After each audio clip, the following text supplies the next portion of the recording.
All right, beautiful people. So one more book, and then I think I'm done talking about books for a while. Who knows? Maybe there'll be another one. Whatever. So the last book I'd really like to talk about is called The Artist's Journey. And this actually should have been mentioned on the first day that I was talking about a lot of different books, a few episodes ago, when I went in a complete rant on uh the different books in life to really level up your performance and multiply that performance and so forth and so on. And this is called The Artist's Journey. And it is also by Stephen Pressfield. Now, this is where, in my opinion, all of his books come to full swing, because this is after the War of Art, talking about fighting to essentially be who you should really be, and turning pro, which is leveling up, being consistent, being that musician that doesn't just love what he does, but now it's his job. Metaphorically, it could be anything, shooting a basketball, etc. And maybe you don't want to shoot a basketball that day, but it's your job. That's what turning pro is all about. But the artist's journey, and it actually says this on the top, and it says, the wake of the hero's journey and the lifelong pursuit of meaning.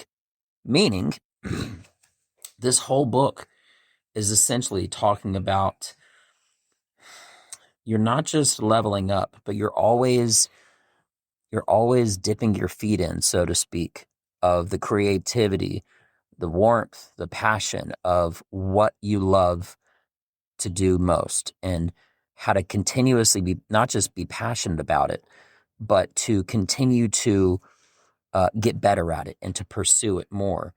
And how it is not just a day-to-day grind, so to speak, okay? It's a lifelong pursuit. There's even a part in here where it was talking about you being essentially a world-class musician before you wrote your first song. That is always you. And that essentially is what this book is all about.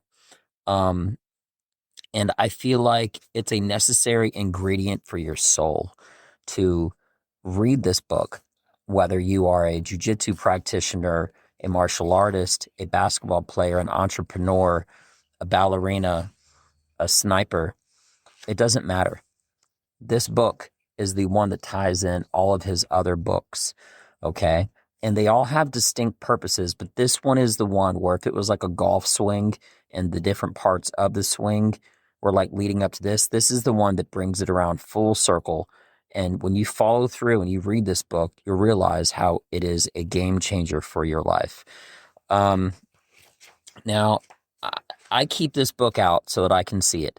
I keep this book out along with The War of Art and Turning Pro, because I'm a big believer in having a physical copy of these books. But again, I can't overemphasize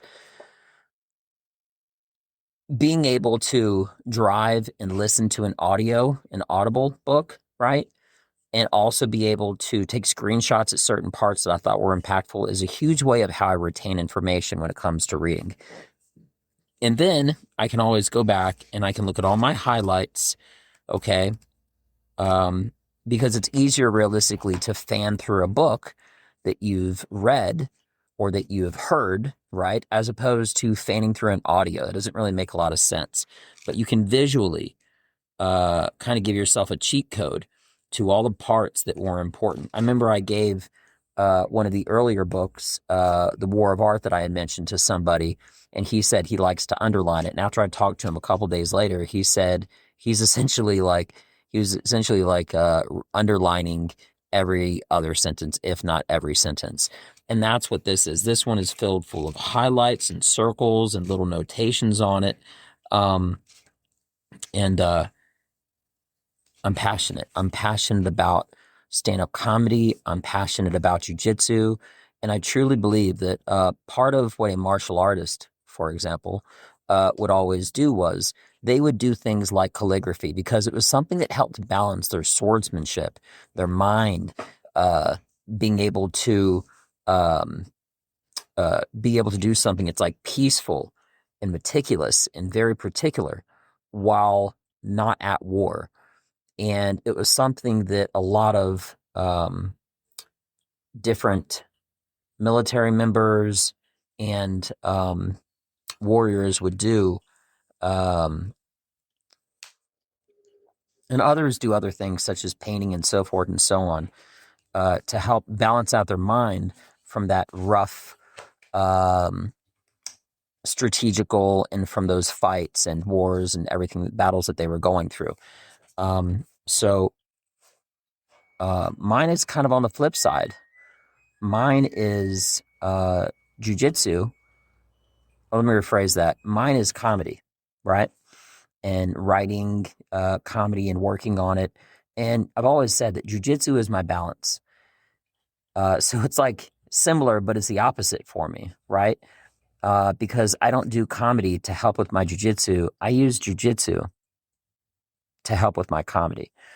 And I really do believe that if you are a basketball player, if you are a politician, jujitsu will be your calligraphy.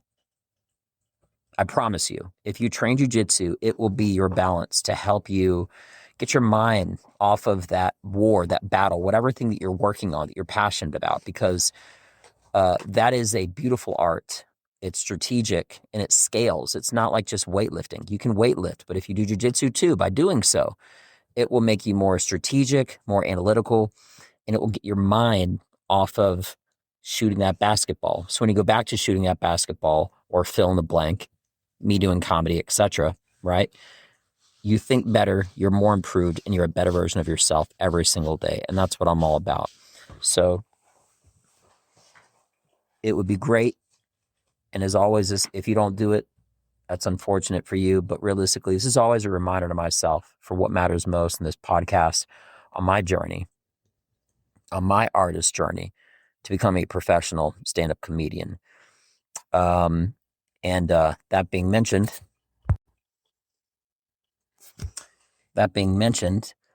if you do read this book and train jujitsu, ironically enough, which is a whole other topic, I think that it will truly, it'll truly help you no matter what you're doing in life. But I really think that this is something that you really, really need to do sequentially in order.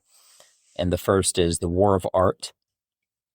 Okay, to get out of that horrible procrastination of self-sabotage or delaying or whatever you want to call it, right? To not pursue what you really are supposed to be doing, your craft, your art, your gift, your creativity, right? Then turning pro, which is leveling up, all right? Going to that next level. Now you're professional, okay? And even if you're not hired for a job, you can still be a professional, right? And then if you want to be a little bit more intrigued, which I think is always good, right? The next one of his series, Stephen Pressfield, the author, you should read is called Nobody Wants to Read Your Shit, right? A little self-reminder as far as putting your physical body where it needs to be, to not just be inspired, but to get better at your craft, okay, is called Put Your Ass Where Your Heart Wants to Be. That's actually the name of the book. So if you're a basketball player, get out on the court. If you're a runner, get out on the track. Ultra runner, get out in the street, playing fields, anywhere, right? For me, it's my work table that I work on all my creative writing. And I stand up in my creative studio that I'm in right now when I'm rehearsing comedy. So that's what put your ass where your heart wants to be is all about.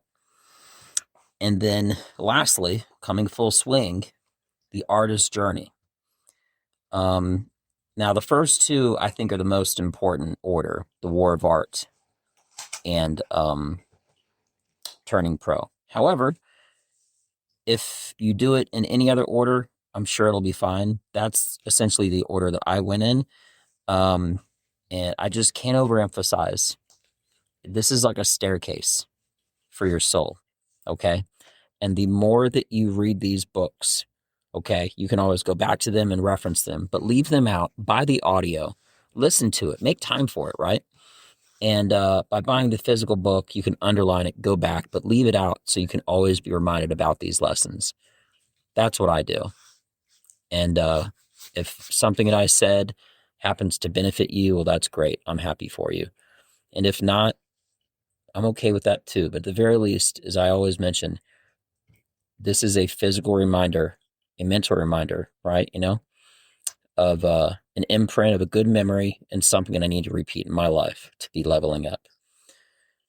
So with all that being said, over and again, I'm Benja. Well done. Thank you so much for your time. I'm out.